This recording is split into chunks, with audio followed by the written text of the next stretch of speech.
Well, thank you, Mr. Chairman. Good morning, Attorney General Barr. Thank you for appearing before this subcommittee.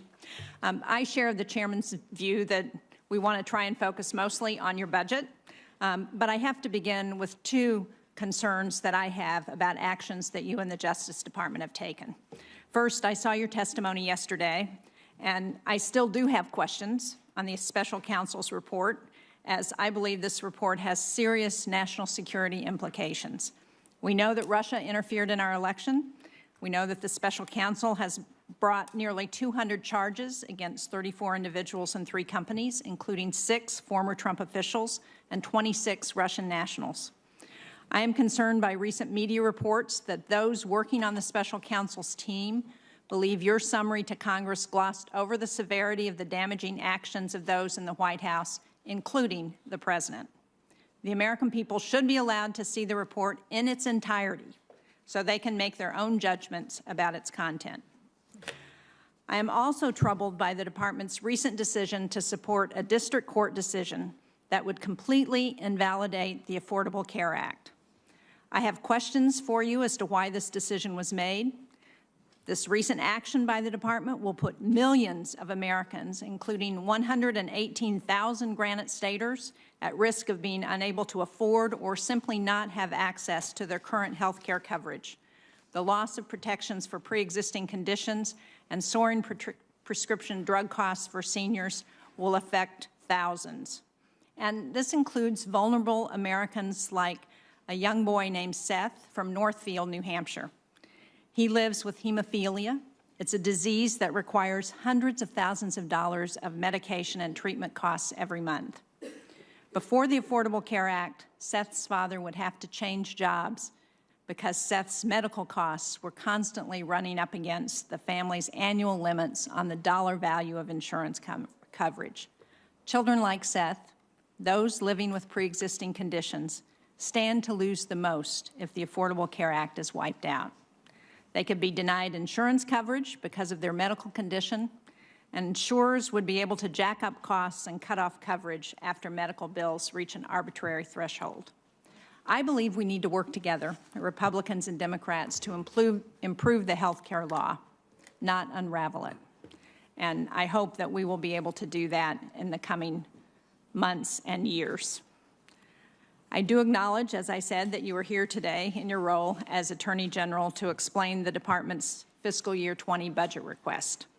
The complex and often difficult work of the Department is vast, ranging from national security investigations to operating a national prison system to management of billions in grants to state and local entities. Yet, in fiscal year 2020, the Department has requested nearly 2% less funding for its missions than the level provided in the omnibus we passed last month. The Bureau of Prisons is a large part of this reduction, a cut of $188 million below what we just enacted in fiscal year 19. It's disconcerting that the Department would slash the budget for BOP in light of our direction in Congress to continue hiring, particularly so as not to rely on augmentation, which is the dangerous practice of using administrative staff, like teachers and counselors, as correctional officers, including expanding programming for inmates, cutting programming for inmates at facilities across the country, including at FCI Berlin in my home state of New Hampshire. It's also troubling that the Department seems to have forgotten about meeting the requirements for prisoner re-entry as part of the recently passed First Step Act. There's only $14 million requested, with little detail as to how you plan to use that money, when $75 million has been authorized for this effort.